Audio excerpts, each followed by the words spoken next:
Good evening, students. Today we are going to discuss about hemolytic anemia. What will make you suspect hemolytic anemia in a child with hepatosplenomegaly?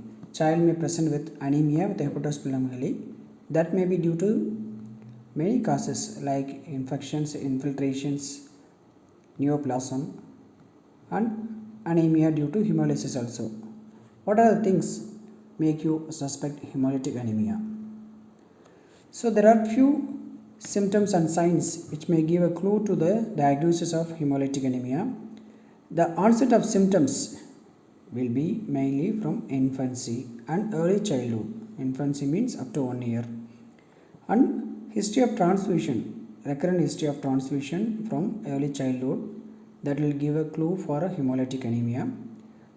Then family history of splenomegaly or splenectomy, gallstones, and family history of transfusion can give a clue for the hereditary hemolytic anemia diseases.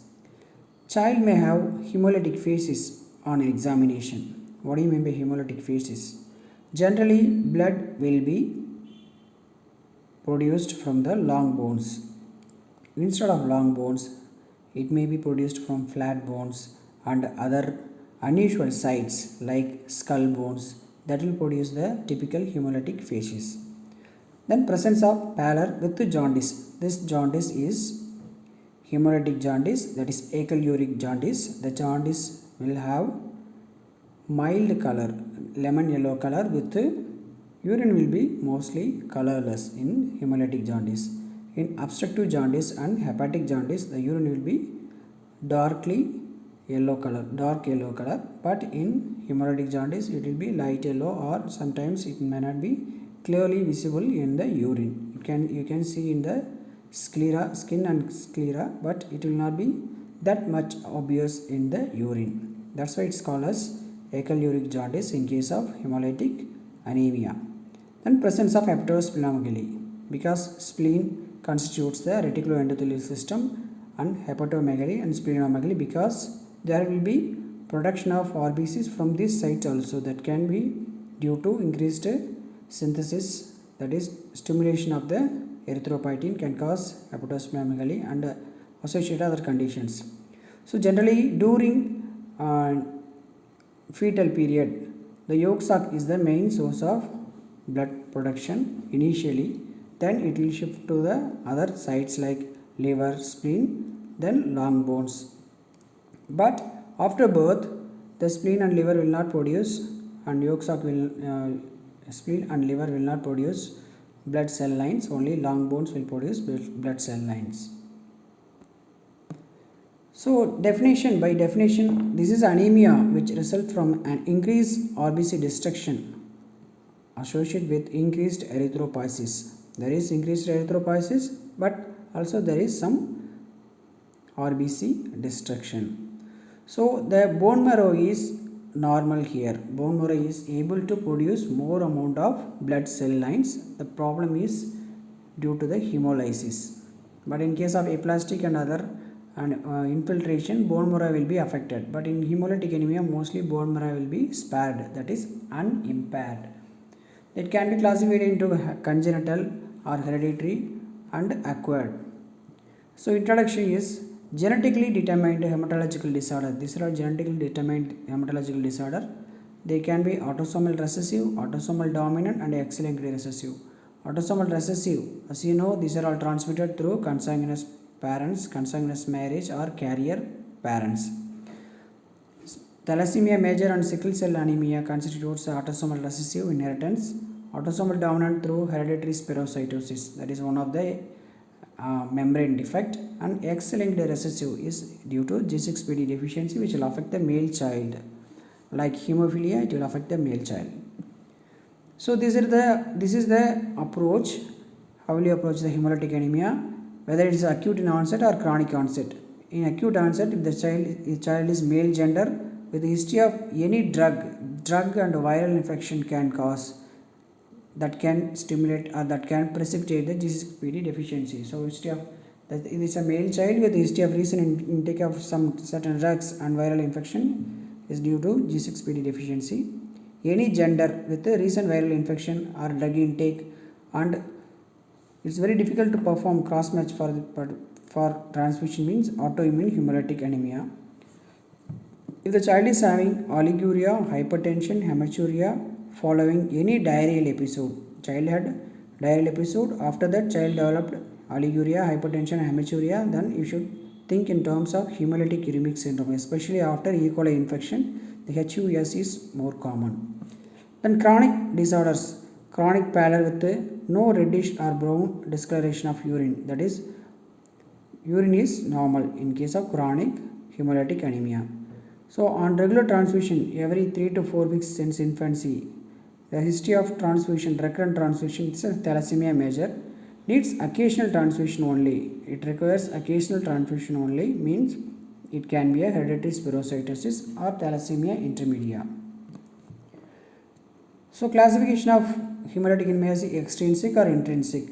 Extrinsic means factors outside the RBC, intrinsic means factors inside the RBC. Extrinsic defects like isoimmune hemolytic anemia, RH incompatibility, ABO incompatibility, and autoimmune.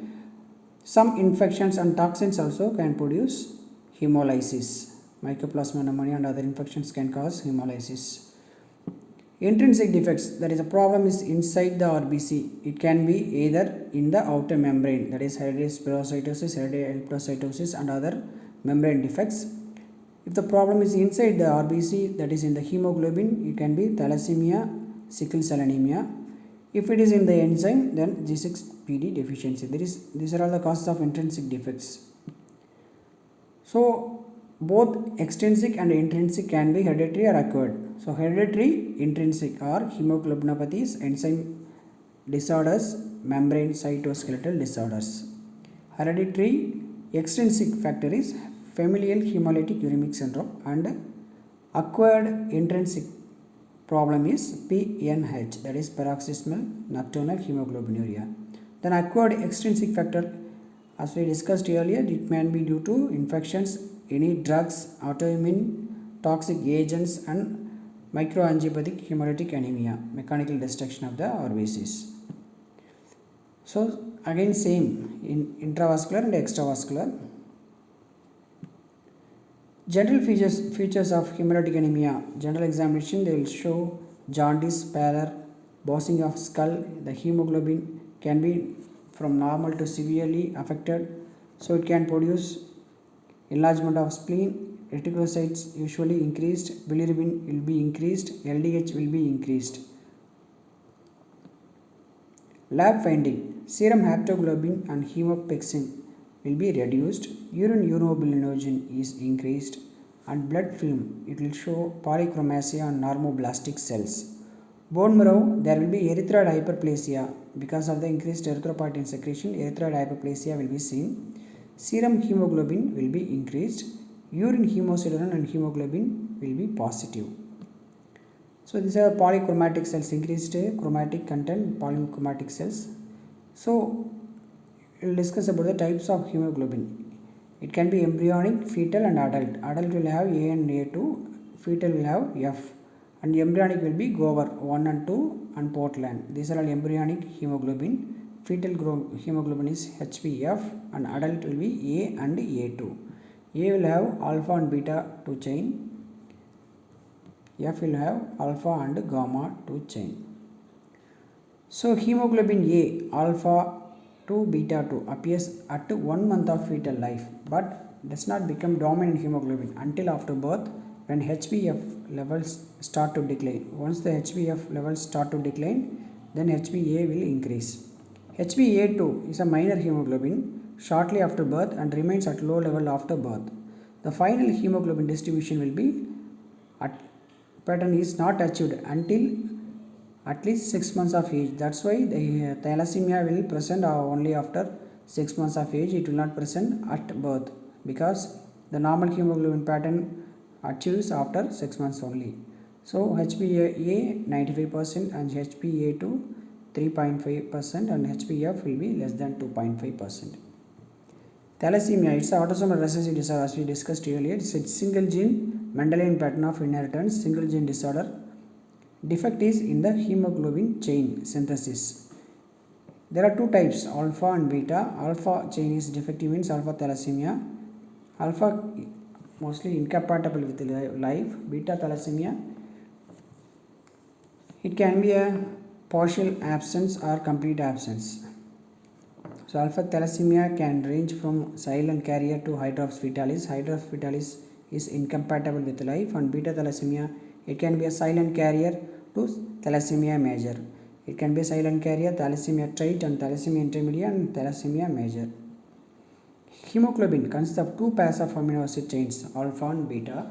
Imbalance in the production of these peptides cause abnormal hemoglobinopathies.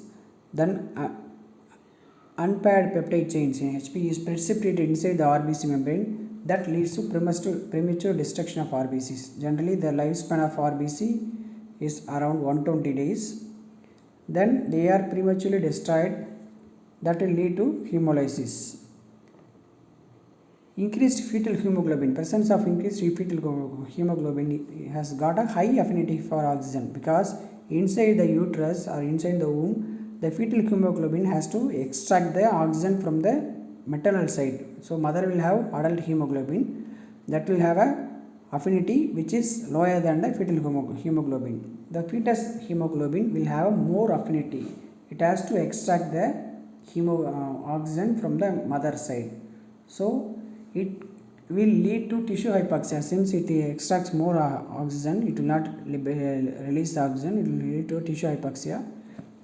It in turn stimulate the erythropoietin secretion, leading to medullary and extramedullary erythropoiesis. That is, instead of long bones, it will secrete from the flat bones also. So expansion of bone marrow, which leads to hemolytic phases and splenomegaly.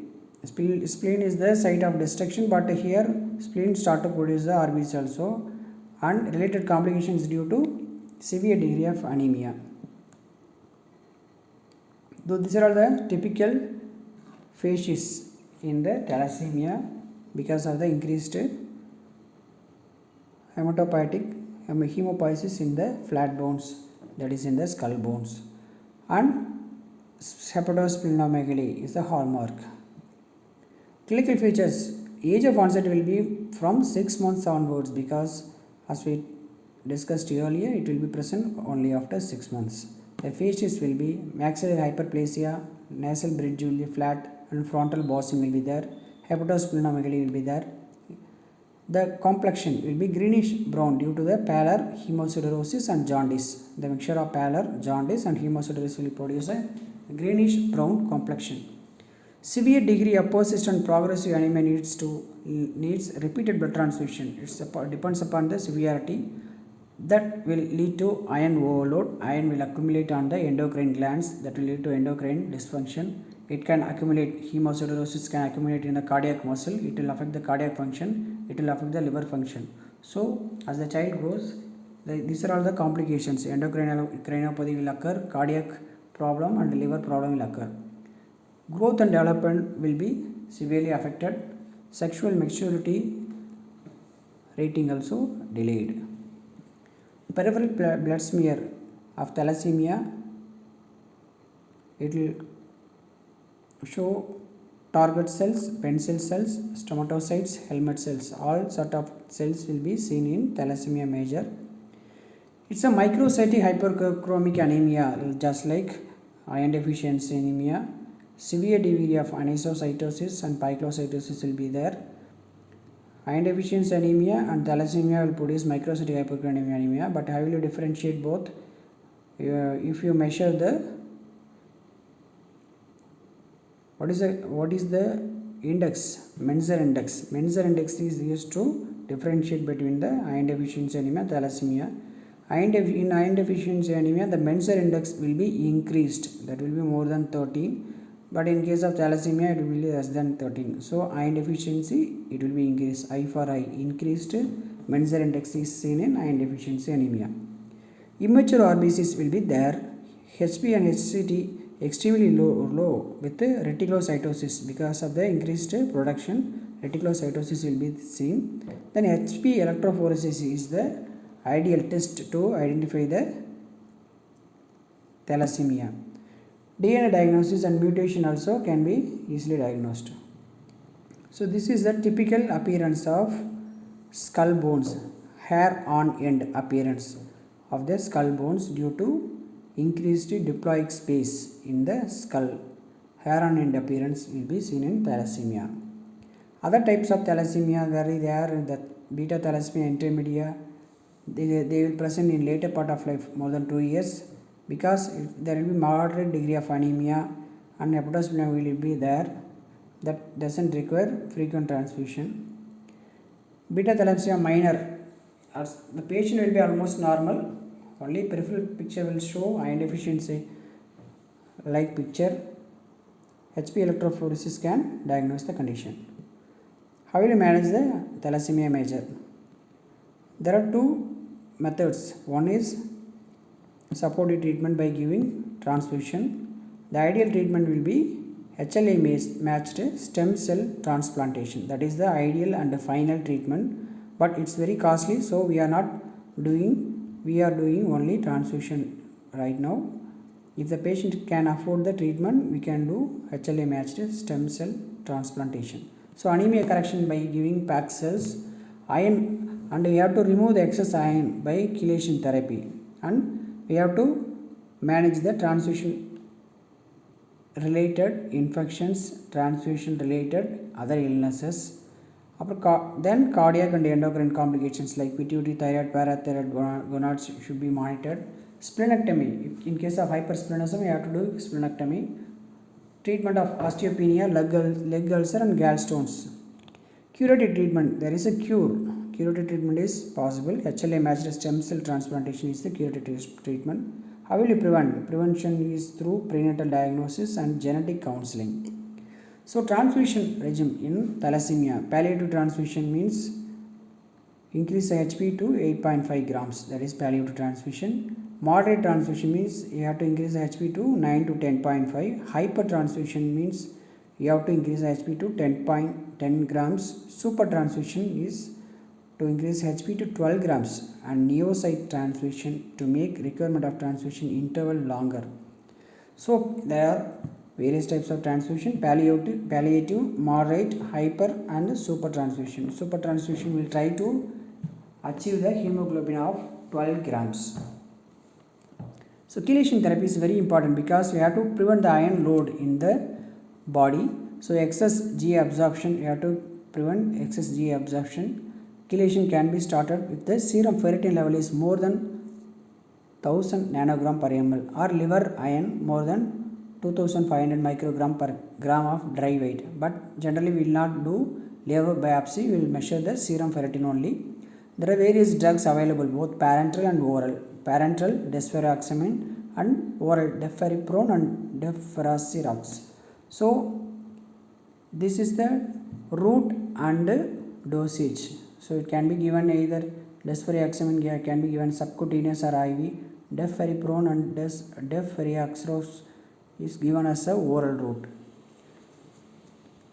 The dosage and major side effects are given in this, and price also, cost also mentioned in this table.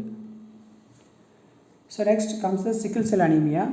It's due to the mutation of the beta globin 6, which will lead to sickling or sticking of the RBCs, that can lead to veno-occlusion, or that can lead to microinfarctions, ischemic pain, anemia, jaundice, gallstones, leg ulcer like complications. The disease can manifest only if homozygous. Heterozygous individual will be either remain as a trait or a carrier state. Generally they will not be produce any symptom, they will be asymptomatic. Only under stress conditions they will manifest the crisis, the hypoxic crisis. During hypoxia or sepsis they will produce the crisis. So sickling test can be used to diagnose the condition. Here HP electrophoresis, HPS will be more than 80%, that is the diagnostic. Crisis, there are various crises: aplastic crisis, hyperhemolytic crisis, veno-occlusive crisis and sequestration crisis. Aplastic crisis is due to sometimes it may be infected with the parvovirus B19 that can produce severe anemia With the bone marrow suppression, child will develop severe aplasia, that will be called as aplastic crisis. Hyperhemolytic crisis is due to severe hemolysis in peripheral circulation and reticuloendothelial system, and vaso-occlusive crisis is due to sickling of the cell, which will produce hand-foot disease, avascular necrosis of the bones, acute chest syndrome, stroke, priapism in male child, painful abdominal crisis. This is due to veno-occlusive crisis. Hand-foot disease is different from hand-foot-mouth disease. Hand-foot disease is one of the complications in sickle cell disease. Hand-foot-mouth disease is a viral infection due to enteroviruses and other Coxsackie viruses. Okay, and priapism is one of the complications during sickling. Priapism also can occur with scorpion sting. So priapism, if you hear the word priapism, you should remember two things. One is sickle cell anemia, another one is scorpion sting. And parvovirus B19, it will produce fifth disease in child. Okay, sequestration crisis, that is due to shock. It will produce a shock because all the blood will be pulled in the reticuloendothelial system like spleen and liver. Then patient will be presenting with a shock, that is sequestration. Blood will be sequestrated in the spleen and liver. So next comes the hereditary spherocytosis due to enzyme. It's not due to enzyme, it's due to the structural abnormality, that is due to the membranous defect. So sodium pump failure, that can lead to spectrin and ion carrying deficiency. So influx of sodium and water. The normal shape of the RBC will be biconcave shape. So it can enter into the microcirculation. Because of this biconcave shape, it can easily travel through the minute capillaries. If the cells become spherical, it's very difficult for the cells to pass through this. That will produce lysis, hemolysis. It's a triad of anemia, jaundice and splenomegaly. The complications are hemolytic and aplastic crisis, gallstones. In the peripheral smear, you can see the spherocytosis. Then MCHC will be elevated. Osmotic fragility will be increased. Osmotic fragility test can be used to diagnose the hereditary spherocytosis. Flow cytometry can easily diagnose the condition. Membrane SDS page electrophoresis also used to diagnose the condition. So hereditary spherocytosis will produce more amount of destruction that can be minimized by doing splenectomy. Next, G6PD deficiency. Generally, they will not be symptomatic. They will manifest only when exposed to drugs and some viral infections. This will produce intravascular hemolysis. Hemoglobinuria will occur. The Heinz body and blister cells will be seen. Peripheral smear will show the Heinz bodies and blister cells. G6PD estimation will be the diagnostics. So spleen will do two functions. One is culling, another one is pitting. Pitting and culling. Pitting is just it will bite the part of the RBC. Then it will produce a bite cells. And culling is killing the RBC. Either it will produce pitting or culling. That will be seen in the peripheral smear.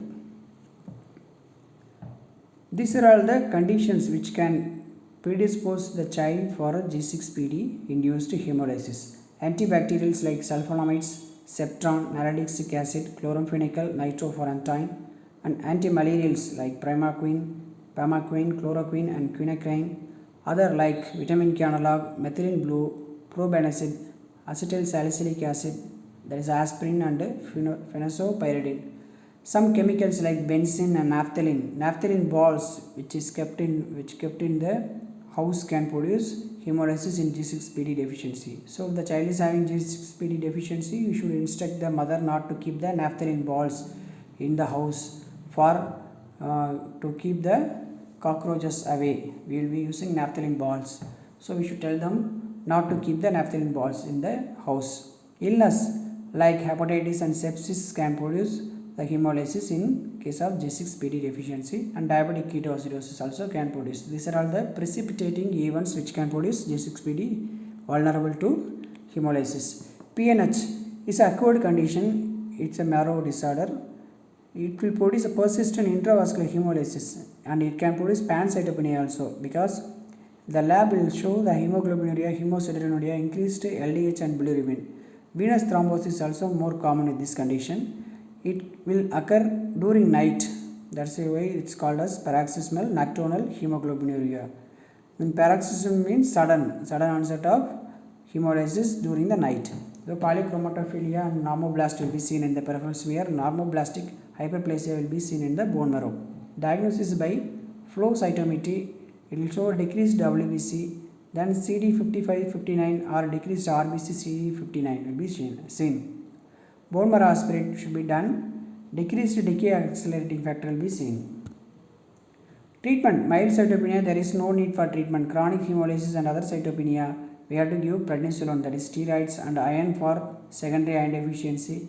Eculizumab is a monoclonal antibody that can be used to treat the condition. Anticoagulation and marrow transplant. Some of the conditions which can produce hemolytic anemia are autoimmune hemolytic anemia due to autoantibodies produced against the RBC. These are all the conditions: warm type, cold type, and PA, paroxysmal cold hemoglobinuria. Warm type, it's due to increased antibodies, IgG type antibodies. The destruction occurs in the spleen. Mostly these are all the conditions will produce extravascular hemolysis. This can be treated with steroids. Steroids are the first line of treatment in case of warm type of autoimmune hemolytic anemia. And cold type are mostly due to IgM type. The hemolysis occurs in the liver. Is mostly intravascular type of hemolysis. Chemotherapeutic agents and rituximab, steroids, these are all the drugs used to treat cold type. And PCH is IgG type, P antigen. The antigen responsible is P antigen. It's a intravascular hemolysis. We have to give transfusion and we have to avoid the cold condition. So primary autoimmune hemolytic anemia, secondary autoimmune hemolytic anemia. There are two types. Autoimmune hemolytic anemia can be classified into primary and secondary. Primary can be further classified into warm and cold. Secondary, primary warm, cold and PCH, and secondary due to drugs, infection or immunodeficiency, malignancy and autoimmune disorders. So the conclusion is hemolytic anemia recognized by clinical picture, history, physical examination, lab test. You should correlate with all the features. The peripherals may show spherocytosis. It can be hereditary spherocytosis or autoimmune hemolytic anemia. Schistocytosis may be seen in DEIC, disseminated intravascular coagulation, and hemolytic uremic syndrome and heart-wall thrombosis. Blister cells are seen in G6PD deficiency, and sickle cells are seen in sickle cell anemia. Heinz bodies are seen in G6PD deficiency. So approach to hemolytic anemia, you should think all the possibilities. It can be either extrinsic factor or intrinsic factor, and you should ask the questions and you should elaborate the symptoms and signs based on the knowledge about the hemolytic anemia. Thank you.